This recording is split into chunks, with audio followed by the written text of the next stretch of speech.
오늘 우리에게 주시는 하나님의 말씀은요, 사도행전 9장 10절에서부터 16절입니다. 9장 10절에서부터 16절까지 봉독해 올렸습니다. 오늘도 하나님을 너무도 사랑하여 이 주일에 거룩한 하나님의 전을 찾아오신 여러분들을 주의 이름으로 환영하고 축복합니다. 오늘도 어제 받은 은혜보다 오늘 더 큰 은혜를 받으시고, 할렐루야. 오늘 받은 그 은혜를 내일은 누리며 살아갈 수 있는 우리 큰사랑교회 성도님들과 이 설교를 듣는 모든 분들이 다 되시길 주의 이름으로 축원을 드립니다. 오늘 우리 큰사랑교회 설립기념 감사예배로 하나님 앞에 영광을 올려드리는 날입니다. 만 17년, 횟수로 18년 되었죠. 그런데 오늘 이 시간은 그리스도를 경험하기 전과 그리스도를 경험하고 난 후의 삶이 180도로 완전히 뒤바뀐 설교 제목처럼 예수님을 만남으로 인하여 최고의 시간, 그날을 맞이했던, 그래서 송두리째 그의 인생이 뒤바뀐 사도 바울에 대하여 우리가 잠시 생각해 보면서 이 어려운 시대에 교회가 든든히 서게 하신 하나님을 찬양하고 또 감사함으로 그 은혜를 나누려 하는 겁니다. 그렇습니다. 사람은 누구나 자신의 삶을 당당하게 살아가고 싶어 하죠. 멋진 삶을 살아가고 싶어 한다는 겁니다. 저도 그렇고 여러분도 그렇고 최고의 시간으로 채워가고 싶은 게 바로 우리이잖아요. 그렇다면 그런 탁월한, 그런 멋진, 그런 아름다운 사람이 되기 위한 방법은 무엇일까? 제가 자기계발서를 잘 읽지는 않습니다만 최근에 아주 유명한 핫한 분이 한 분 쓴 책이 있길래 제가 찾아서 읽었던 이하영 원장이라고 하는 분이 쓴 나는 나의 20살을 가장 존중한다 라는 책을 봤습니다. 아마도 저 또한 20살로 돌아가고 싶은 생각이 있어서 그랬는지 몰라도 이 제목이 좀 끌리는 거예요. 나는 나의 20살을 가장 존중한다. 그런데 이 책에 글이 하나 적혀 있었습니다. 첫 페이지를 딱 여니까 하루 2번 5시를 보면 인생이 달라진다. 그렇게 쓰여 있더라고요. 물론 이 표현은 이하영 원장의 말이 아닙니다. 그도 어떤 책에서 보았던 것인데 이 말이 좋아서 하루 2번 5시를 보면 인생이 달라진다 라고 하는 이 말이 좋아서 매일 6시 전에 일어나기 시작했고 설렘과 긴장으로 인생을 살았다니. 한겨울 방 안에서 입김이 나올 정도로 가난했던 흑수저가 대한민국 상위 1%의 부를 이룬 의사가 되었답니다. 이 사람이 사는 곳이 어디냐면요, 연예인들이 많이 사는 저 성수동 서울 숲에 가면 높이 이렇게 올라간 아파트가 있어요. 한강뷰가 보이는. 거기는 웬만한 돈을 가지고 있지 않으면 살 수 없는 그 아파트인데 거기에 사시는 것 같더라. 그렇다고 새벽형 인간에 대한 이야기들이 한때 많이 나왔었는데 성공하려면 새벽 기도해야 된다 이런 얘기 하려고 하는 거 아니고요. 제가 이거를 보면서 이하영 원장에 있어서 그의 인생을 바꾸게 된 오전과 오후 몇 시요? 5시. 그 2번의 시간은 자신의 자존감과 자신감을 높이며 그의 삶을 성공으로 끌어올리는 최고의 시간이 아니었나 그런 생각이 들더라고요. 사랑하는 여러분, 우리에게도 그런 시간이 있을까요? 바라기는 우리 또한 그런 시간을 일부러라도 만들어서 성공하는 인생으로 나를 이끌어가며 동기부여를 할 때 아마도 이하영 원장처럼 참 멋진 사람이 되지 않을까 그런 생각을 해봅니다. 물론 성경은 전도서 3장 11절에서 하나님이 모든 것을 지으시되 때를 따라 아름답게 하셨고 또 사람에게 영혼을 사모하는 마음을 주셨다 말씀하시지만 덧붙여 이렇게 기록합니다. 하나님의 하시는 일의 시종을 사람으로 측량할 수 없게 하셨도다라고 말입니다. 그렇죠? 우리 모두는 이하영 원장처럼 그렇게 멋진 삶을 살고 싶고 또 나 또한 그런 아름다운 삶을 살고 싶지만 사실 측량할 수 없도록 하나님의 일의 시종을 그렇게 만들어 놓으셨다는 거예요. 그럼에도 불구하고 사람은 누구나 지나온 세월 가운데 돌아가고 싶은 어떤 시간들이 있잖아요. 우리 옹 집사님은 내가 돌아가고 싶은 시간이 혹시 있으실까요? 언제쯤? 초등학교. 예. 저는 20살이에요. 고등학교를 막 졸업하고 딱 20살이 되었을 때 그때로 돌아가고 싶어요. 저는 만약에 그 시간으로 되돌릴 수 있다면 한국에 안 있을 것 같아요. 미국이나 일본으로 아마 뜨지 않았을까. 그래요. 그때 내가 이런 선택을 했더라면 지금도 멋진 삶을 살고 계심에도 불구하고 그 시간으로 돌아가기만 한다면 조금은 더 나은 삶을 살 수 있을 것이라고 하는 그런 시간이 누구에게나 다 있어요. 제가 바로 20살이 그런 시간. 20살로 돌아갈 수만 있다면 그런 어떤 생각을 하는 거죠. 아마도 인생이 달라지지 않았을까? 이유가 무엇입니까? 지금의 삶을 반추해 보니까 삶도 그렇고 신앙도 그렇고 뒤돌아보니 정말 한탄스러울 때가 얼마나 많은지, 그렇게 여겨질 때가 얼마나 많은지 모르겠어요. 물론 여기 계신 분들은 지금도 신앙생활도 삶도 모두 다 잘하고 계십니다. 그런데 설교를 준비하면서 생각을 해보니까 나이가 먹어가면서 남는 건 후회뿐이라고. 그렇게 우리가 여기시지 않습니까? 그러나 너무 그것으로 자책하거나 낙심하지 않기를 주의 이름으로 축복합니다. 왜냐? 바로 그런 순간 제가 그렇게 낙심하고 좌절할 것까지는 없지만 그런 시간으로 한번 좀 돌아갔다면 더 좋은 삶을 살 수 있었을 텐데, 그런 어떤 생각을 할 때 하나님이 저에게 주신 말씀이 무엇이냐면 로마서 11장 29절에서 하나님의 은사와 부르시면은 후회하심이 없다 말씀하시더라고요. 아멘? 제가 만약 목회자가 되지 않았다면, 목사가 되지 않았다면 지금 무엇을 하고 살고 있을까? 그런 생각을 해봤어요. 한동안 힘들 때 고등학교 때부터 만났던 친구가 저한테 그런 이야기를 하더라고요. 야, 강 목사, 왜? 야, 그거 그만두면 안 되냐? 목회 그만두면 되지. 뭐 그렇게 힘들게 그걸 붙들고 있어. 그때 제가 했던 말이 무엇이냐면, 야, 네가 내 인생을 아는 것처럼 내가 지금 목회를 그만둬도 장돌뱅이로 굴러먹어도 충분히 먹고 살 수 있는데 하나님이 나를 이곳에 부르셨고 목회자로 소명하셨다면 하나님이 그만하라고 할 때까지 나는 해야 돼. 내가 그렇게 말했던 것을 기억합니다. 하나님의 은사와 부르시면 후회하심이 없느니라 하시며, 이사야 43장 18절에 19절을 통해서 그 은혜를 부어주시는데 이렇게 말씀하세요. 너희는 이전 일을 기억하지 말며 옛날 일을 생각하지 말라. 보라, 내가 새 일을 행하리니 이제 나타낼 것이라. 믿습니까? 그렇습니다. 오늘 설교의 주인공인 사도 바울이 사울이었을 때, 아시죠? 사도 바울이 사울이었을 때, 예수님을 알지 못하던 시절 그 열심과 행위가 올바르지 못했음에도 불구하고 그를 부르시고 택하시며 사용하셨어요. 놀라운 복음의 역사를 이루셨던 것처럼. 누가요? 하나님께서. 믿습니까?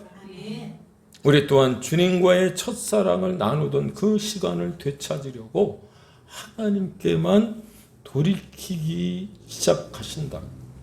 광야의 물을 사막의 강을 내어 내 백성과 내가 택한 자에게 마시게 하실 것이라고 하셨던 그 말씀 그대로 우리에게 이루어질 줄로 믿으시기를 바랍니다. 아무리 내 자신이 불 속에서 건져 올린 그슬린 나무와도 같은 나라고 여겨진다고 할지라도 나를 세우셔서 불 속에서 건져 올린 나무 같은 여호수아 대제사장에게 그 거슬린 옷을 벗기시고 세마포 옷을 새롭게 입혀주셨던 것처럼 하나님을 기쁘시게 하는 목자로 성도로 자녀로 삼으신 그 주님을 다시금 찬양할 때 하나님께서 준비하신 놀라운 은혜와 복을 받게 되는 줄로 믿으시기를 바랍니다. 그러면 오늘 이 시간 나의 손을 붙드시는 주님의 손을 느끼게 될 것이고, 믿습니까? 그리고 그 주님의 숨결을 이 시간 느끼시게 된다면 이 시간은 그 어떤 시간보다 더 귀하고 더 가치 있는, 그 어느 가치와도 비교할 수 없는 감격의 시간이 될 뿐 아니라 사도 바울이 그렇게 최고의 시간, 그날을 맞이했던 것처럼 내 인생을 뒤바꾸는 최고의 시간이 이 시간 되어질 줄로 믿습니다. 그리고 오늘 그 감격으로 여러분과 함께 찬송했던 것처럼 하나님을 더욱 의지할 수 있는, 그리고 순종함으로 말미암아 하나님이 주시는 복된 사랑, 그 은혜를 느끼며 살아가는 저희 모두가 다 되시길 주님의 이름으로 축복합니다. 아예 지난주에 배웠던 것처럼 다 이루실 줄 믿어버리는 거예요. 믿습니까? 아멘. 다 이루실 줄 믿습니다. 우리 이렇게 고백했잖아요. 믿습니까? 동의하십니까? 그래요. 은혜 풍성케 하시는 그 주님이 안위해 주시고 축복해 주실 뿐만 아니라 저와 여러분의 삶에 지친 무게를 가볍게 하실 줄로 여러분 깨닫기를 바랍니다. 한 청년이 있었어요. 참 잘 나갔습니다. 공부도 잘했습니다. 명문대학에서 수석으로 졸업을 했습니다. 교수님께 인정을 받았고 장차 교수로서 뿐만 아니라 그가 마음만 먹는다면 정치 쪽으로도 전도 유망한 사람이었어요. 그런데 그렇게 전도 양양한 이 친구가 하는 일이 있었는데 기독교에 대하여 엄청난 반감을 가지고 반대하는 일에 앞장을 섰다는 거예요. 그리고 그는 그게 그의 사명인 줄 알았습니다. 그러다 어느 날 신비한 일을 하나 겪게 되는데 길을 걷고 있다가 하늘로부터 내려오는 빛으로 인하여 갑자기 아무것도 보이지 않는 거예요. 거리 한복판에 서서 갑자기 이게 웬일인가 싶었지만 빛에 압도되어 그 자리에 엎드려지고 합니다. 주변에 있던 많은 사람들이 그를 쳐다봤고 부끄러워 일어나려고 애썼지만 도무지 일어날 수 없었어요. 그때 자신의 이름을 부르는 소리가 하늘에서부터 들려옵니다. 그것도 아주 또렷이 말입니다. 그리고는 이런 음성이 귀에 들려오는데 너는 왜 나를 죽이려 하느냐. 순간 자신도 모르게 누구십니까? 라고 하늘을 향하여 그렇게 묻자 곧바로 음성이 들려옵니다. 나는 내가 죽이려 하는 예수다.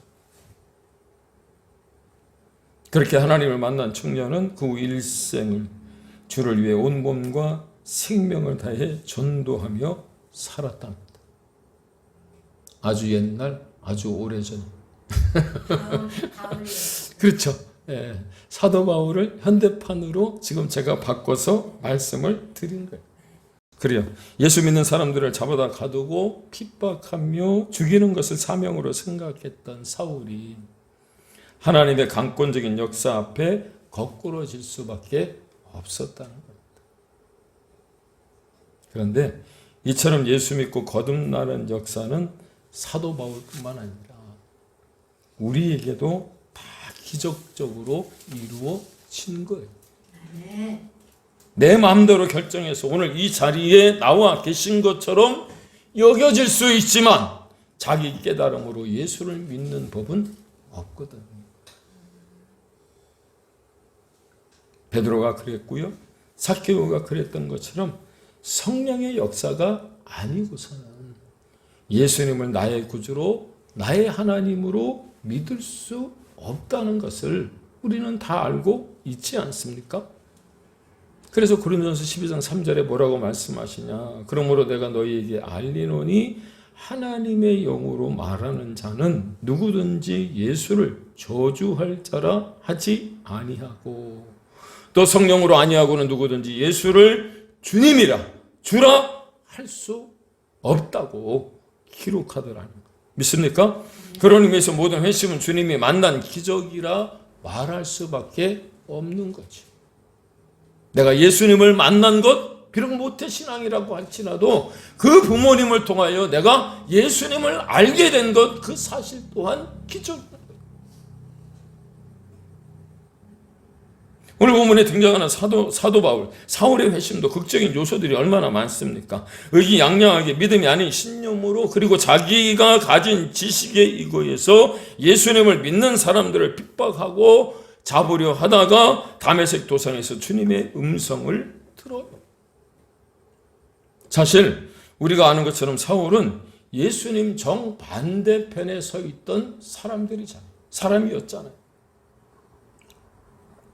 그런데 하나님은 그런 사울을 만지시고 변화시키셔서 그의 생애를 완전히 바꾸어 놓으셨다는 거예요. 그리고 오늘 본문에 보니 하나님은 아나니아에게 인도하세요. 그가 다메섹 도상에서 예수님을 만나고 난 다음 눈이 멀어져 앞이 보이지 않을 때 아나니아라고 하는 사람에게 그를 인도하고 그 아나니아를 사도 바울에게 보냈다라고 하는 거죠. 그런데 말입니다. 이 아나니아가 안티 기독교인 중에 최고 우두머리격인 사울에 대한 소문을 이미 들었잖아요.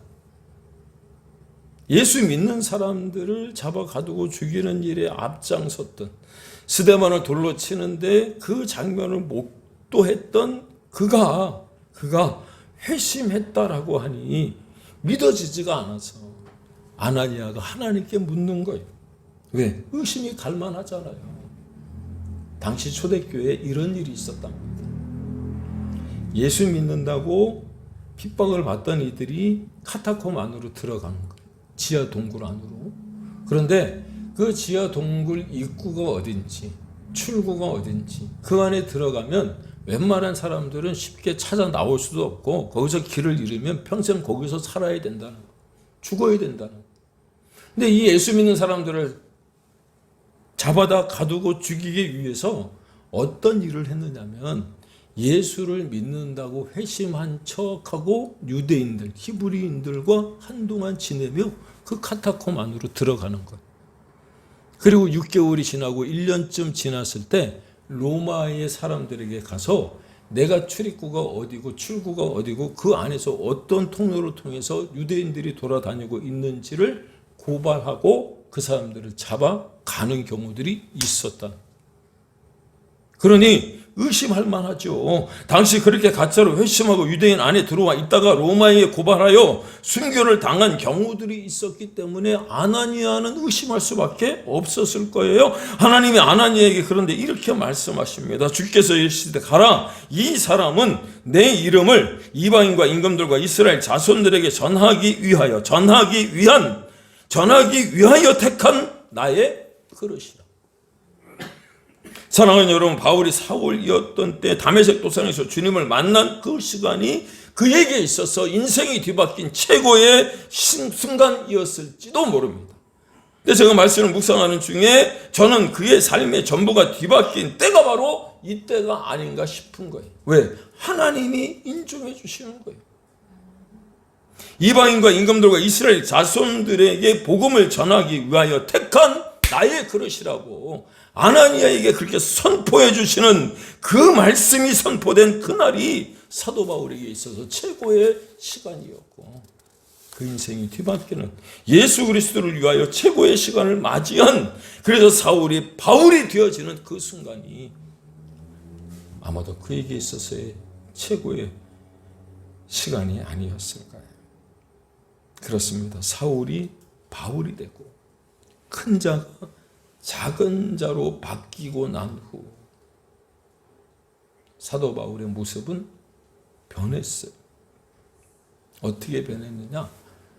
저는 이 사도 바울이 하늘을 날아다니는 한 마리의 새가 되었다고 그렇게 믿습니다. 왜냐? 고린도후서 12장 1절에서 4절을 보시면 하늘을 날아 삼층천을 경험했다. 그렇게 말씀하거든. 사막의 성자 마카리우스에게 어떤 사람들이 찾아와서 이렇게 질문을 했답니다. 선생님, 왜 우리는 새나 천사들처럼 날아다니지 못하는 것일까요? 그랬더니 이 마카리우스가 뭐라고 답변을 했느냐면, 천사가 하늘을 날 수 있는 것은 자신을 매우 가볍게 여기고 그렇게 했기 때문이라. 그런데 사람들이 천사처럼 새처럼 날 수 없는 것은 정확히 그 반대의 이유에서이다 라고 말했다는 것. 그렇습니다. 사람은 언제나 자신이 대단한 존재라고 그렇게 여기잖아요. 그래서 항상 머리가 무겁지 않습니까? 그래서 그 무거움 때문에 하늘을 날 수가 없는 거죠. 우리는 말로 내려놓는다, 내려놓아야 된다, 내려놓으라고 얘기를 하지만 그럴수록 온갖 세상의 좋은 액세서리는 내 옷에 다 치렁치렁 걸고 그렇게 살아가다 보니 날지 못하는 것은 아닐까요? 최근에 아주 유명한 교회 어느 목사님이 일본에 선교를 가셨답니다. 저도 뭐 선교에 대한 광고를 드렸는데, 일본에 선교를 갔더니 목사님이 오셨다고 그 교회에 출석하는 성도들 몇 분이 나와서 특송을 하겠다고 말씀을 하셨대요.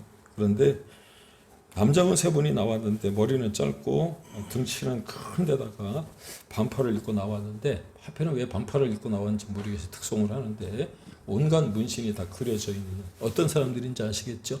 예. 3분이 나와서 이제 특송을 하더랍니다. 특송을 하시는데 얼마나 특송이 은혜로운지, 눈을 감고 있으면 은혜가 되는데 눈을 뜨고 있으면 시험에 들 정도로, 왜 야쿠자 출신들이 회심하고 하나님 옆에 이제 그 사역자로 쓰임을 받고 있는 거죠. 그런데 특송이 끝나고 난 다음에 그들이 자신들을 소개할 때 뭐라고 얘기를 했느냐? 자신의 아내들은 모두가 다 한국인이고 예수를 믿는 사람들. 그 아내를 만나서 그 구원받아 예수님 믿고 또 회심하여 그 야쿠자에서 탈퇴를 했답니다. 그런데 탈퇴를 했는데 그 탈퇴할 때의 증표가 무엇이냐면 남자 3분 모두가 새끼손가락을 보여주더래요. 새끼손가락이 다 잘려 있더라는 겁니다. 무슨 말인지 아시죠? 예, 야쿠자에서 나올 때는요, 그 손가락을 내가 더 이상 그 나쁜 짓을 하지 않겠습니다, 야쿠자 활동을 하지 않겠습니다 라고 하는 증표로 자신의 새끼손가락을 칼로 단지한다는 거죠. 절단했다. 그걸 보여주더라는 거예요.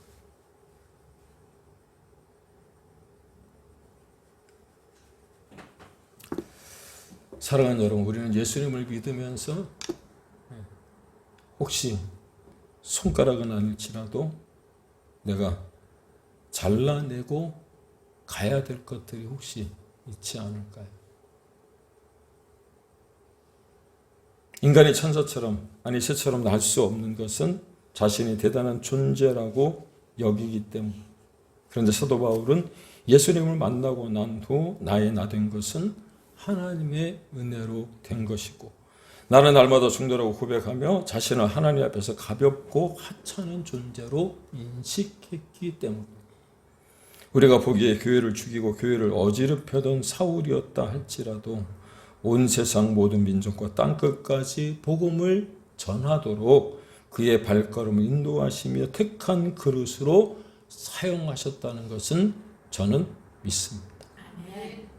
그러므로 오늘 이 시간 특별히 교회 설립 감사 예배로 하나님께 영광을 돌려드리는 그 이 시간이 나에게 최고의 시간이 되어지고 나를 바꾸는 그날이 되기를 주의 이름으로 축복합니다. 또한 우리가 하나님을 만나되 사울과 같이 인격적인 만남이 먼저 전제되어져야 하고, 일본에서 야쿠자의 생활을 청산하기 위해 단지했던 그들처럼 세상 것들은 끊어내며 살아갈 수 있는,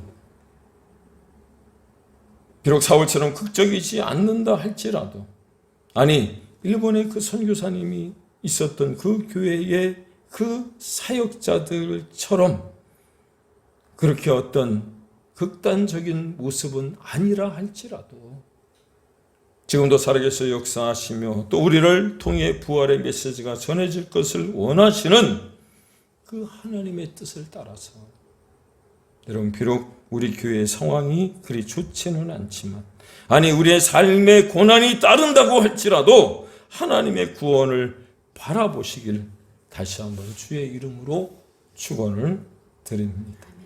그래요? 여러분의 가정과 기업과 산업과 그 모든 것에 대하여 염려할 수밖에 없는 그런 시기에 있지 않습니까?